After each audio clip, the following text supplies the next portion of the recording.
Yeah, let's start. We are super excited to have today three amazing projects. Okay, we got three projects for today. So it is Mate Brzezowski, a founder and CEO of the Core. Then we got a Sean Kim, a founder of a project called Crite. And we also have Sean Anderson as well. I believe it's pronounced Ithika, right? Sorry if I mispronounce it, but anyways, Malika, you That's can correct. correct me. Yeah, Okay, that's right. thanks for that. And yeah, just to remind you guys, we usually like have 5 to 7 minutes for the pitch. So yes, it's going to be a timer on the right corner for you, and just to mind the timing, and also like 10 to 15 minutes for the Q&A section. So yeah, it's all about the time that you need to be mindful of. So yeah, and of course, if you have questions, just don't hesitate to address them to speakers or just to us maybe. And yeah, you can raise your hand or address the questions in the chat box here below. So yeah, and just don't forget to like share the screen if you really need sharing. All right, so yeah, let's start with Sean Kim. Yeah, if you're here, please go ahead. You can be the first one. Sure, thank you. Can I share my screen? And by the way, I am Ivan, and Malika's here to, host today's meeting as always. So yeah, thanks everyone for joining in. And Sean, go ahead, please be the first one. Yes, thank you. Thank you, Ivan and Malika. Malika, long time no see. So let's talk about Crate. Crate is a concept that we started in last November. Long story short, we wanted to do smart farms and RWA, but the company that originally wanted to do this didn't want to pursue the blockchain route. So the blockchain guy from that company came out, and we co-founded this company called The Crate. We're in the process of, we already have an office out in South Korea, Seoul, South Korea.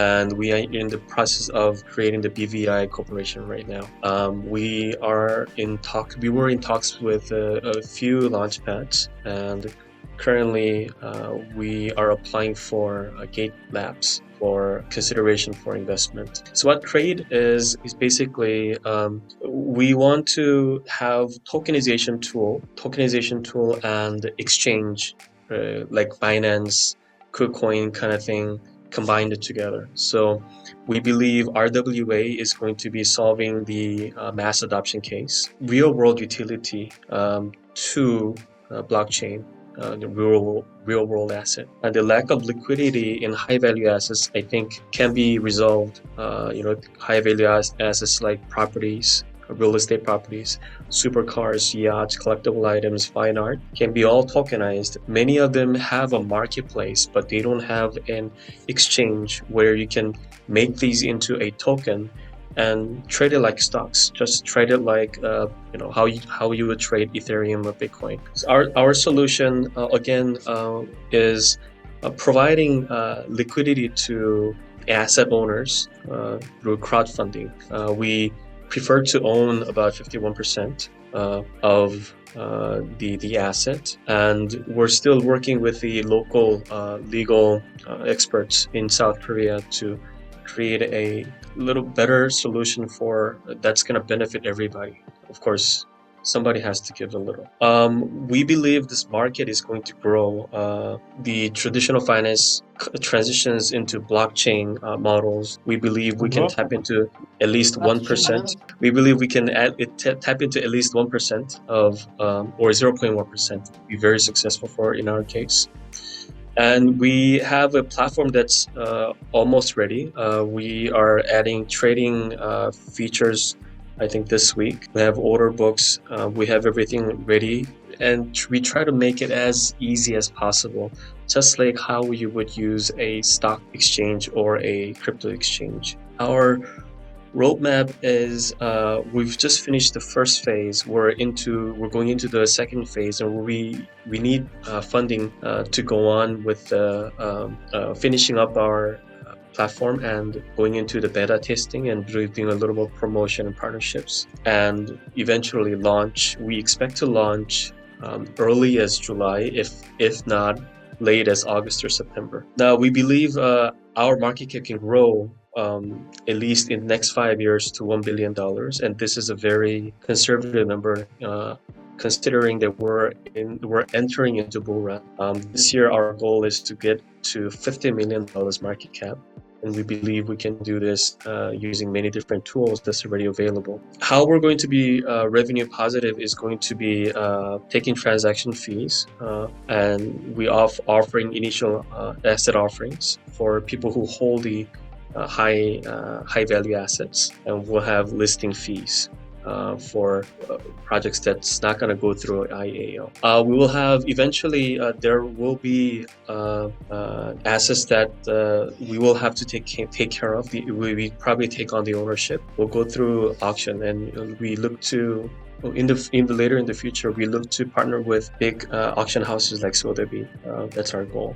Right now, the best round, the KOL round, is almost equal to seed round, and this is our current fixed tokenomics model. And the best RWA project, I think, back in March 10th when we made this, was Ondo. From our launching price, let me finish up. So from our launch price will be 800x if we do get to Ondo's market cap. And we come from different backgrounds within crypto.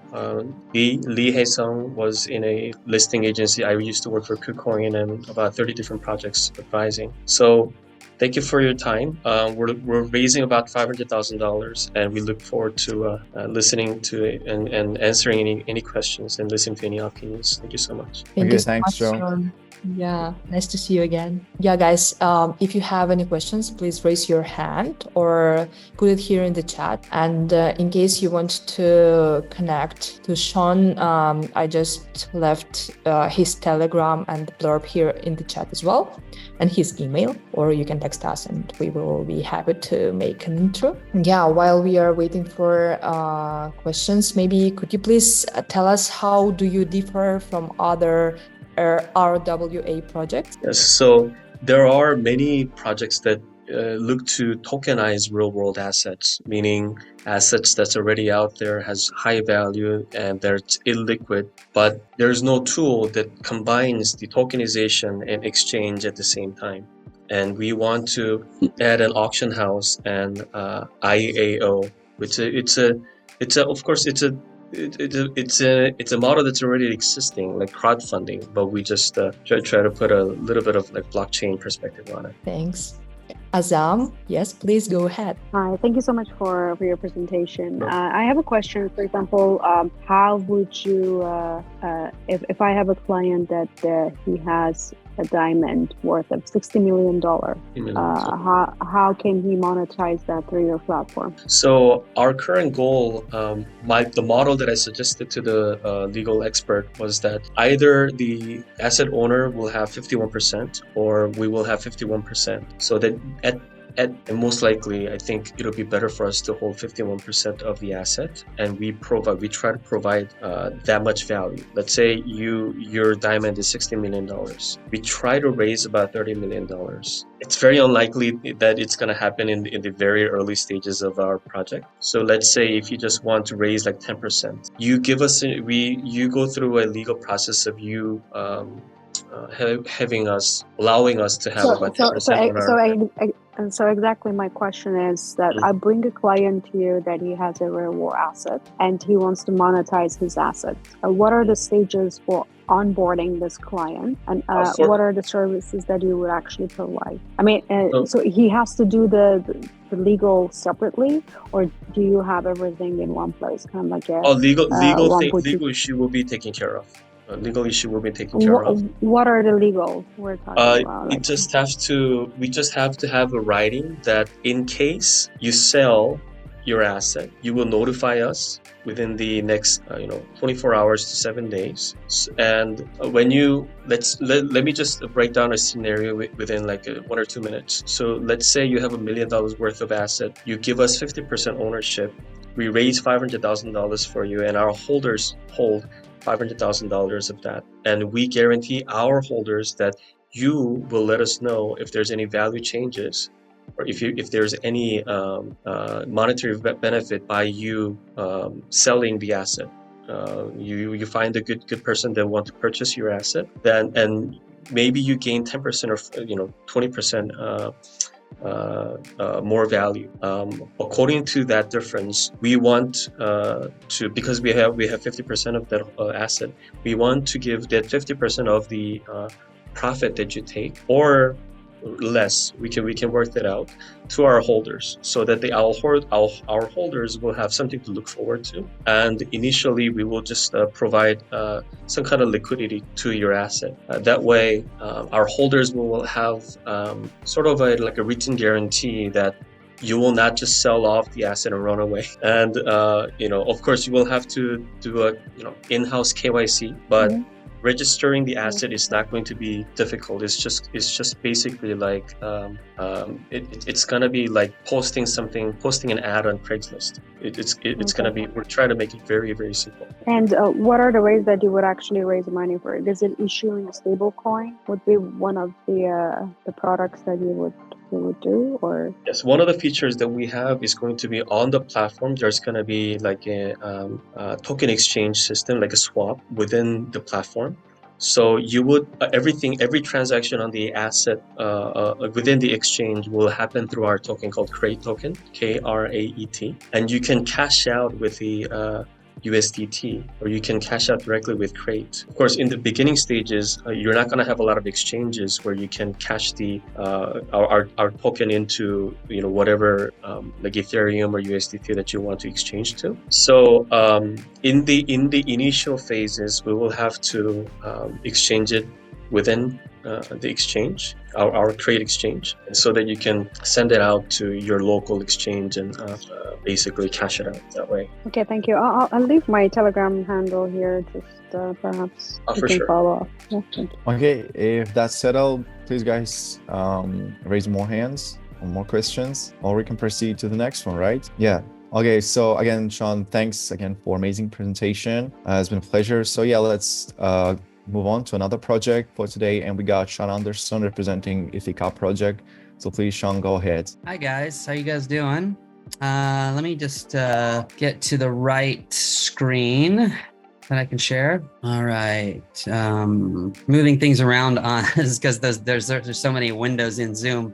Okay, up until now, there has been no certified decarbonized cloud storage and compute solution. You got the big three, Amazon, Google, Microsoft, are promised by 2030 a green revolution, but they're a ways out. Now they're all in with AI, which everyone knows, and AI is dependent on the computing power and adaptability of the cloud to transform data into something with utility. But AI is spiking all of their carbon footprints in a big way. They're still committed to going green, which is good. They just haven't figured out how to offer that solution today. And that's where Ithaca comes in, the first certified carbon-free cloud solution. Ithaca is infrastructure as a service. It's built for businesses offering both storage and compute. This is a cloud solution for any company that has a web presence or an app. This cloud is for everyone from insurance companies to e-learning, to social media, to streaming, gaming, blockchain. The pricing model is simple and clear. This is a premium product with premium savings that make sense. So why does it matter? Well, 3 reasons. The first is timing. The market trends today show that 66% of consumers want to buy from companies who are sustainable. That, along with the Inflation Reduction Act and the $600 billion available to companies that decarbonize, means the time is now. It's actually closer to $1 trillion. So number 2 is relevance. Ithaca addresses environmental and regulatory elements that are increasingly relevant in today's business landscape. And number 3, potential. Strategic growth potential. If it isn't us, someone else is going to come along and climb that mountain, because they will also see this potential opportunity to offer their clients a competitive edge in the market through sustainability. And it is a mountain. Getting to this point of being certified carbon-free is a huge, huge deal. So how big is this market? It's massive and a continually expanding ocean. The market is expected to witness extraordinary growth from 156 billion to over $1 trillion by 2030, with an additional $1 trillion in growth potential. So why Ithaca? What gives us a competitive edge? First mover advantage, 15 to 40% savings over the competition, simplified billing, certified carbon-free, amazing and scalable and elastic tech that is easy to use.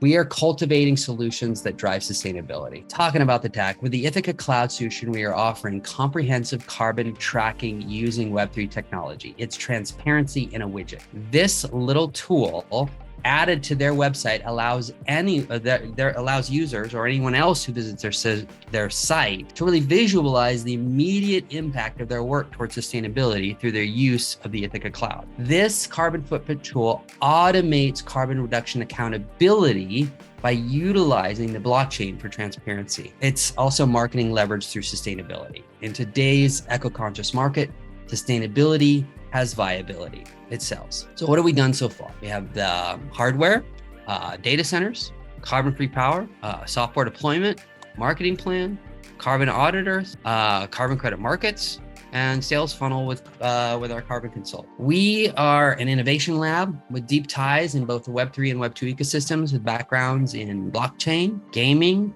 entertainment, app development, and more. Our history gives us unique insight into what's needed to build infrastructure applications that'll fly. So what is the ask? $5 million for 20% equity to fund our expanded deployment covering infrastructure build out, IP protection, customer acquisition, expanded global marketing strategy. Questions? Okay, so if it's over, please, guys, go ahead and address questions. We got a pretty short. Yeah. So yeah.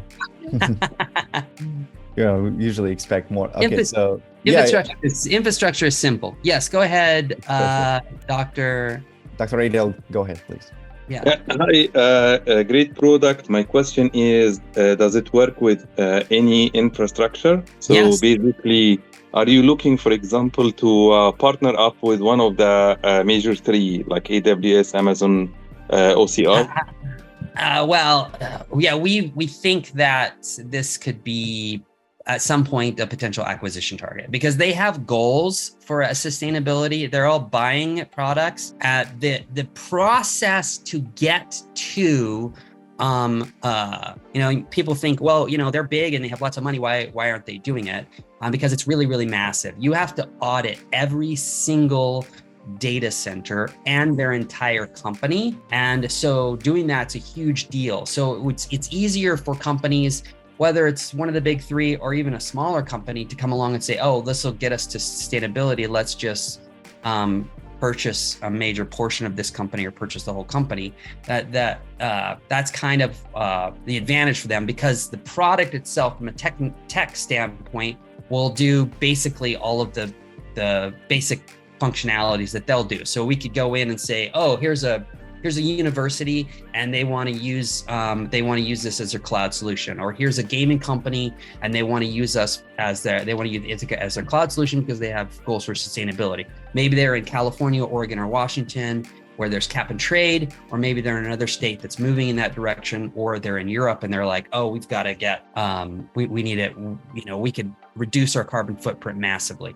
And the carbon footprint for it, the carbon footprint, let me stop sharing, that it happens through compute and storage is massive. And even though it has shrunk tremendously over the last several years, it's still really, really big. And so it makes a huge impact can make a huge impact for companies. Okay, so you can be either on top of OCI, backing into their infrastructure, but wrapping it with your utility, for example, or to the side of them, kind of like, hey, buy OCI, buy the carbon offset from our side. Yeah, they wouldn't be buying carbon offsets from us. Our business model, company, actually, that's not true.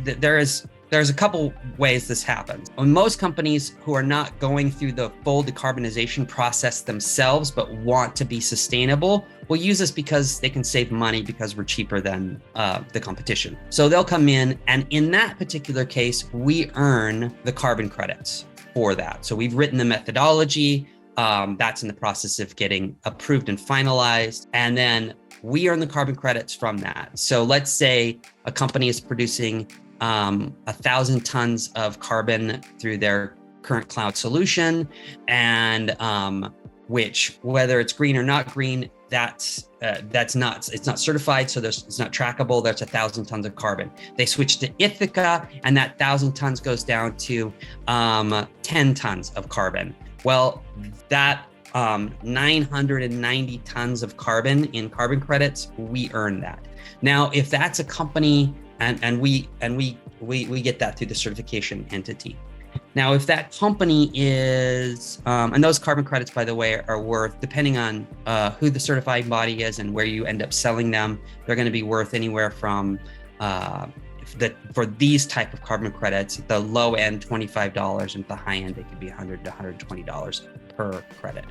Now, if they're going through the decarbonization process themselves, then we can work out a deal with them where they would actually collect the carbon credits. So we're doing something similar to what Tesla has done as far as they collect the carbon credits, but we're doing it a little bit better in that, you know, people can actually have the opportunity to earn part of those carbon credits back. Okay, cool. I posted my LinkedIn. Let's connect, and I may be able of helping you further. That's awesome. Fantastic. Thank you. I'll copy that. Any other questions, guys? Hey guys, feel free to leave them. And yeah, meanwhile, let me be the one asking questions. So about your marketing strategy. So what are your marketing strategy to raise awareness around your project? A great question. So we're in the process of, we have all our buyer personas for the set sort of groups that we're targeting. And we have, within the cloud market, there are verticals, and our target verticals are,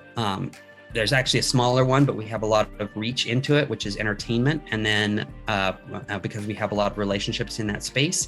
And then also, we expand out into IT, infrastructure, and that's another vertical, insurance, and the financial space, so insurance companies, real estate. That's another big target vertical for us. Partly on that side of it is that particular vertical, which is pretty attractive, has a ton of storage needs because they have so much paperwork that gets piled up, and they're usually very scattered, and they're not very tech savvy. So someone who can come along and offer a really easy solution with simple pricing and quick access is very attractive to that market.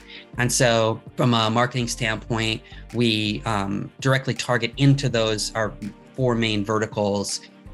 We'll be doing that through product or advertising in socials, and then direct email marketing to those groups. Okay, got it. Thanks. And then we have an expanded marketing where we will be going into certain cloud events and posting up in those cloud events. We had a really successful one in Austin this last 2 weeks ago at CloudFest. Wow. Question: do you have any LOIs for potential customers? Yes, we do.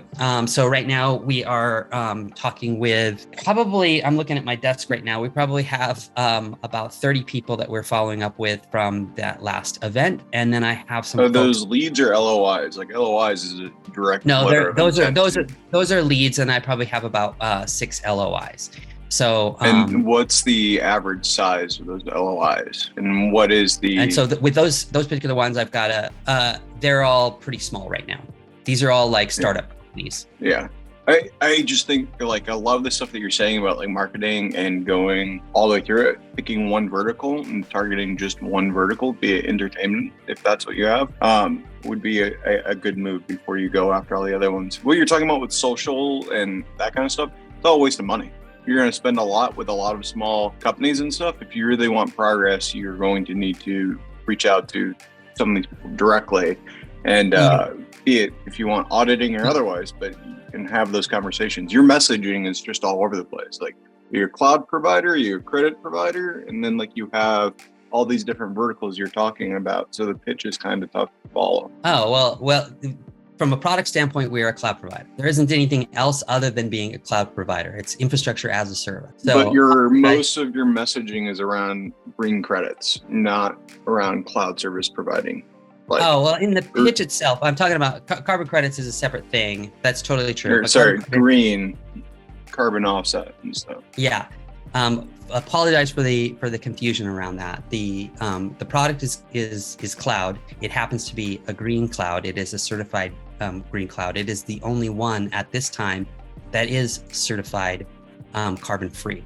So that's what kind of sets it apart and may have created some of the confusion, because the revenue model also includes the fact that we will earn carbon credits because we have, it is a lot to take in, because there is, which is why my pitch is short, because I want to get to the question parts, because there are always people trying to wrap their brain around what, when you have a cloud that's also certified carbon free and there has never been anything like this before, there's lots of promises, but this is the first actual one. I have one bit of advice. It's the same thing that someone told me once at patents and security and stuff. And it was, I used to always talk about the security element of it. And they said, no one buys security. It's a checkbox. They buy efficiency, they buy all these other things. And if you're secure, it's a sales point. So I would say, like, if you're leading more with it being easy to set up, easy to use, entertainment, talk about those verticals and then say, oh, and it's carbon reduced or whatever, because it's a checkbox that says, like, I'm unique, even though I have all these processes and stuff, and then I can close it. So. Appreciate that feedback. Thank you, Wendell. Thanks. Because I would love to hear more about your actual cloud service and how it works, but I didn't get that. I got a lot of the. For sure, I will send you any information, guys. I have a print version that I can send anyone who needs it. Yeah, I'll drop my email in the chat. So. Perfect. Thanks, guys. Thank you, Wendell, for your comments and questions. I really enjoy them every time. And thank you, Sean, for your great pitch. Thank you. Should we proceed with the next project, or do we have time for more questions, Ivan? Well, I think we can proceed to the third one. And yeah, again, Sean, it's been a pleasure. Thanks for the amazing pitch, and hope we'll try to connect you and get all you need. So yeah, let's proceed to the third project, and we've got Mate Brzozowski from the Core project. So please go ahead, Mate. Good. Thank you very much for the intro. Let me try to share the screen quickly. All right. Thank you very much. Thank you very much for the invite, and thank you for bringing me here today. Yeah, and I'm happy to showcase you the core and how a strategy game can eventually come alive. Just to give you some background where we are coming from and the good news. So we just got accepted to the Helica Accelerator. You must know Helica, big and strong gaming analytics platform. And we are basically a part of the second cohort. It's so new that it hasn't been announced yet. And yeah, the first cohort members have already raised some funds. They also have some backing with Pantera and other partners. But we are part of the third cohort with fellow members like Jan Navi, who has built Mahjong game, and they have 6 million users. So that's where we are coming from. And let me tell you that what the vision that we are building here. We want to bring the next genre in gaming, and how we do that is that we want to create the dynamic strategy games, which means basically interactive strategy games where player decision and contribution AI co-create a real-time narrative. And the AI part is fine because they do what we want to do them, but the people we need to motivate, and how we motivate them is that we bring a sustainable economic model to support their interaction and their motivation. So the problem that we identified is that the games are limited. Even as myself, I'm awaiting for the next release of the Civilization game, which is 2 or 3 years from now. And once I receive the game, I basically play around with the previous gameplay. And I evaluate that whether it's better or worse than a prior version, but I eventually lose interest and move to the next one if I have time. But this results in is redevelopment costs by the studios, reacquisition risk and cost by the studios, and people have to wait 2 to 5 years for the next release. And imagine that situation in the current attention span of the younger generation. So what we want to do is we want to make this whole gameplay interactive, and we want to bring people into it. And on that note, we want AI to create the visuals instantly, but we also want to bring the reactive storyline to it. So how we solve the problems is that we want to create a more engaging gameplay. We want to eliminate the gap years that game studios are facing, and we also want to do this in an auto development mode that I will tell you about more in a little. Why we do this now and how we do this? The reason is because the technology just got ready to build such games. Even Jensen from NVIDIA has a vision that all the games will be real-time auto-developing in 5 years, but he mainly meant the visuals. We want to extend it into the narratives. And generative AI can already create better visuals than the game designers, and large language models now can build complex narratives and manage multiple people interacting. And if you mix this with the blockchain evolution of tokenization and monetization and decision-making possibilities, that's already proven. That's when we have a mix that can evolve. And yeah, games are already considered as the catalyst to bring millions of users to the game, to the networks. How it works exactly is that we want gamers to be part of the narrative building. So whenever some new people are coming into the game, they receive some information and they have to make a decision about this information, that what kind of decision they make, whether they build, join a fight or explore. That will drive the narrative, that will evolve the narrative, and the people have to react. So the AI will populate scenarios based on the events in the game, and then people need to make a decision again as a whole, and that will drive the next clues, that will drive the decisions further. So it's like a constantly evolving loop, but loop not in a bad way, but in a good way, because there's always new things to happen within the game. So we are not only trying to build a really nice Web3 game, we are building a game which is also innovative in the traditional manner, how games are built and how strategy games are operating right now. And that's how we want to engage the users, that's the story that we want to bring the users in. And yeah, we already had our MVP out, and with the MVP we already validated that people are engaging and they are willing to pay more for the experience than what they are paying for a traditional strategy game. Our revenue model is quite simple, so we are selling land in exchange for some Matic at the moment, but we will increase this as the exploration goes further, and as we have new revenue models for new game features. Generating revenue is nice, but we need to create an economy which is really evolving. So that's why we introduced the influence token, which is the fuel and the governing power of the core economy. That's what people receive for engaging with the game. That's what they use to engage with the game again. So that's what they use to engage with the features. That's what they use to make decisions. So it's a combined utility and governance asset within the core. Like I mentioned, we launched the MVP. The whole purpose was to validate that people are engaging in such experience and they want to cooperate and want to build stuff. But where we want to end up is like a multi-chain abstracted solution. So we don't want the blockchain to limit the possibilities, and we want to build an engaging gameplay for multiple style of game genre. But the ultimate vision is that we are going to create a game that builds itself on the long term.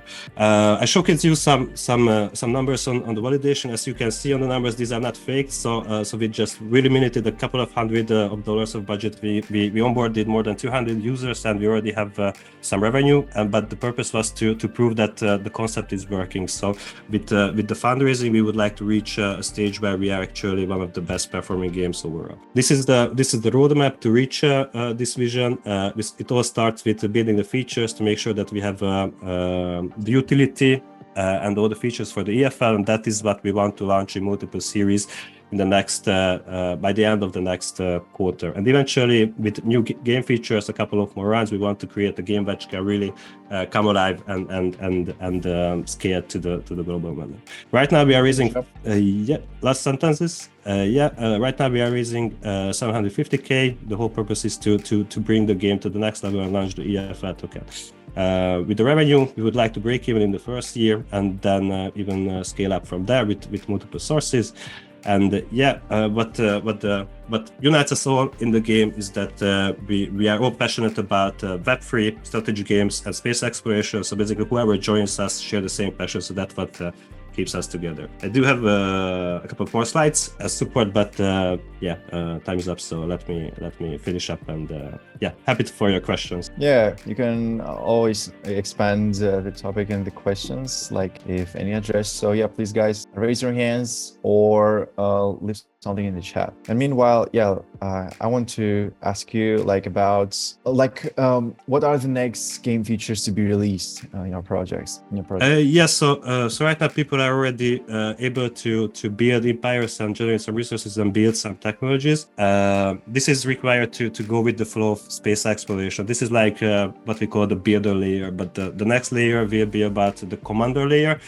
We introduced two things there. We actually introduced more things. We introduced in-game items that people can develop through microgames, but we also involve a freemium gameplay, so we can generate a larger amount of users that are going to eventually use the infrastructure that are being built in the first layer. Okay, got it. And yeah, the next one. So you said about the dynamic gameplay. So can you share an example of like a dynamic gameplay, how it would work and how it would look like with the AI assistant that you mentioned? Yeah, sure. Thanks for bringing it up. So the idea is, let me give you an example. So let's say that we are already in an evolved gameplay scenario, and we have Earthians and we have Martians who might have a little conflict. So when a new player joins the game, he receives some clue on Mars. Let's say that he discovers a spy, and that spy is feeding information that Earthians would like to attack Mars in some way. So you can make a decision what to do with this clue, whether he brings it to the Martian people or whether he brings it to the Earthian people, and then he will join some side. But based on this new information, that side will need to make a decision. So let's say if he brings it to the Martians, and the Martians know that the Earthians would like to attack Mars, then the decision can be through the AI support that let's build a huge shield around a construct of Mars, and then they need to build something, and then the attack from Earth can happen, and then the AI will decide whether the attack and the defense was successful or not. And after that, they go for the next stage. So it's like how they evolve, how the whole narrative evolves is that people come up with the AI comes up with scenarios, people make a decision. Based on the decision, the AI will evaluate what are the next steps, and then it will feed the constructing structures or the storyline. So that's how it all comes together in a constantly evolving scenario. Oh yeah, that's really interesting concept you're bringing here. Really like that one. Glad to hear. Yeah. Yeah, let's see. Guys, if you have any more questions to make, please raise your hand or address it in the chat box below. Meanwhile, yeah, Malika, do you have a question? Yeah, maybe Mate, thank you for the definitely have. presentation. Maybe you can tell us more regarding the fundraising. You are now with an accelerator, and yeah, do you have already any backers? Yeah, thank you. It's indeed an important question. So we basically just started fundraising discussions a couple of weeks ago because we were bootstrapping so far fully, and we didn't even want to fundraise before we validated the whole story. And right now we got accepted to Helica. Helica is backed by Pantera with a 50 million fund to invest in the projects that they are bringing on board.